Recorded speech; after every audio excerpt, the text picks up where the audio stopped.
As a YouTuber, I am no stranger to degeneracy. I'm not even close to earning my first play button, yet I can already hear it whispering to me like the Green Goblin's mask. But in the grand hierarchy of degeneracy, one role reigns supreme, and that is the role of a Hollywood executive. But what if the film industry was not staffed by superfluous executives and meddling producers? What if everything was controlled by a single omnipotent being? Imagine, if you will, a world where Hollywood actors and directors are locked up inside the studio for their entire lives. A better world where Matthew Broderick was not allowed to visit Ireland, where Mark Wahlberg could be forcibly segregated from racial minorities, and where a certain 2009 petition need not exist. That is the world dreamt up by Peter Molyneux of Lionhead Studios, and it truly is a unique experience. The Movies, released in 2005, is a management simulator where you run a film studio from the silent era of the 1920s to the modern day. All the while dealing with the spoilt, egotistical, attention-craving lunatics we know as actors and directors. You'll build not just movie sets, but all the facilities required to keep a movie studio running. From the casting office from which you hire new talent, to the science lab to research new film technology, all the way to the star's individual trailers, catering vans, and restrooms. As your studio grows in size, so too will the team that maintains it. You'll need janitors to pick up after your most unruly stars, and builders to construct new sets. The more experience your team gets, the more their ambitions increase. And the simple silent comedies the monkeys in the writing room came up with will pale in comparison to the epic science fiction that comes later. But for that to work, you're going to need more talent, more actors and actresses to fill the leading roles, a bigger crew to operate the camera and control the weather effects, extras that actually try not to look straight down the barrel. When the film wraps, you rush it to release, only to realize that, oh no, the general public has decided that sci-fi is dead now. What the fuck? Your film is a flop. You need to course correct. You put the monkeys back in their hole and force them to write the sappiest romance of all time. But that's not enough. We're gonna need more assets. Bigger assets. And the audience won't believe the chemistry is real unless the leads are banging in real life. So you push them together, force them to love each other, and when they get too stressed, you dump them in a bar with unlimited alcohol to drink their problems away. Then you, the player, step away from your PC and realize how far you've slipped. How depraved you've come in your pursuit of entertainment. How little you care about the lives of the people toiling away to earn your next paycheck. You look in the mirror and you no longer even recognize the person staring back at you. Video games. Jokes aside, it's not nearly as dark as I've made it sound. The Movies is one of my personal favourites, and was made during a period of time that I am hardwired to appreciate. If you don't know who Peter Molyneux is, he's the creative responsible for Dungeon Keeper, the Fable series, and the Black and White series. And depending on who you ask, he is also a liar, a thief, and a murderer. Peter Molyneux is a Sean Murray of the mid-2000s, but without the redemption arc. Peter Molyneux was eventually bullied out of the public eye by the media, started a new development studio, took a lot of money, and has since faded into obscurity. A bad ending for an otherwise enthusiastic and innovative person. And I don't use the phrase innovative lightly. Peter Molyneux always seemed keen to push the medium forward in some way, even if the direction he chose was kind of weird, such as turning the Fable 3 start menu into a playable area. If you haven't played Fable 3, that's not nearly as fun as it sounds. The Movies, though, is probably the least ambitious game he ever made, but it's still amusing that his least ambitious game is still a management simulator mixed with a platform to create machinima. Some of his design philosophies are still present, like his attempts to reduce the need for entering menus.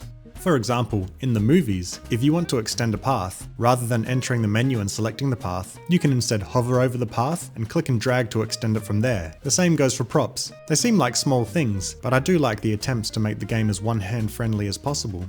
There are two sides to the game. One, the studio management simulator, where you hire, fire, and manage your staff, along with building and maintaining the sets and facilities within the studio. Like everything else, it's very basic. Janitors clean the lot, builders build and repair facilities, scientists research future technology, film crew try their best to keep the boom mic out of the shot, and the writers turn out trash. All of these members are low-paid, ageless immortals who are content to do the same exact thing for 100 years. It's the stars who actually mean anything. They need a proper salary, a trailer suitable of their status, and a group of yes-men to follow them around. They are also pissy little attention whores who need steady work and media coverage, but lack the psychological capacity to cope with the fame they desperately crave. As long as they are kept happy, the work they produce will be of high enough quality to keep the studio afloat. The other side of the game is the filmmaking mode itself. This part is pretty much optional. If you just let the writers, directors and actors do their thing, they'll create a randomly generated dream sequence based on whatever you have available. You need only select the genre and assign the roles. But if you decide to get more involved in the process, you can create your own short films. I absolutely loved doing this as a kid. I spent hours creating custom scripts, selecting costumes, even customizing actors from scratch to match my vision. Those films are now lost to time. And good riddance too. I don't think I could stomach watching what my younger self considered entertainment. The filmmaking features are just okay, I guess. The plan was that this could have become a new way for people to create machinima, which was massive at the time. But while this system is robust, it's very apparent how limited it is after a short amount of time using it. You create scenes by choosing the set, selecting the animation, dragging the actors onto the mannequins to fill that role, and then adjusting the sliders included for that animation set. The animations themselves cannot be customized beyond what the sliders allow. So if you want to have a scene where a conversation and an action sequence take place in the exact same spot, you'll just have to pray that the sliders accommodate it. If you want the animation to take place somewhere else, too bad. You can't mix and match animation sets either. So for example, you can't have two people arguing in the foreground while a car explodes in the background. Can you create absolute cinema in the movies? Probably not. And that's fine, but the fact that Molyneux expressed his wishes to hold film festivals featuring user-made content turns it from a fun little tool to just another one of his failures. Every 5 in-game years, there's an award ceremony which gets more and more categories added each time. Each win yields special bonuses until the next award ceremony. For example, if you win the award for Most Prolific Star by putting your actor through a never-ending gauntlet of dogshit cash grabs, you can then be rewarded with 5 years of never having to worry about sending them to rehab. At the beginning of the game, you'll have to suffer through watching Creamboat Creation sweep the award ceremony year after year. But eventually, you'll snag your own award, then another, and before you know it, you'll be sweeping every award ceremony, because some of the award bonuses just cause a snowball effect. If you happen to win the award for highest ranking studio, then you'll be able to pay all of your stars half their salaries without them noticing. And because the Film Actors Guild does not exist in this universe, you'll never experience any consequences. Matt Damon. What you'll quickly realize is that this game is not at all challenging. All of your major rankings are displayed to you in real time. So if you notice that your star has dropped to number 2 in the world, you can wait until the month before the award ceremony, boost their salary, increase their entourage, give them a makeover, decorate their trailer, and pump them full of silicon to secure the win. You can also, if you so desire, make an avant-garde screenplay that is purely static shots of cars, attach some big names to the project, and let them booze the afternoon away while your director and a skeleton crew complete the film. You will make millions. You can pump out simple, short, trashy films and rake in the cash. Is this a real critique on Hollywood? My research team, coupled with an award that boosts our research speed, invented digital cameras in 1958. The only real challenge I faced was during the 1960s, when my original cohort of stars reached retirement age, and we no longer dominated the charts anymore. Only for every other studio's stars to retire shortly after, and we ended up back on top anyway. In fact, by the time you reach the 1960s, the game starts to lose its luster. That's where the stunts and effects expansion comes in.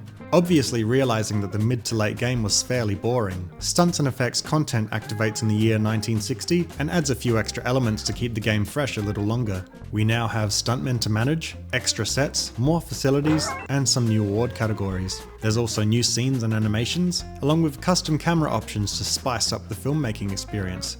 It's good, essential even, but it's not quite enough to save it. I loved the theme of the movies, but I think we made a terrible mistake with the movies. I thought the subject matter was really good. The world is still obsessed about Hollywood.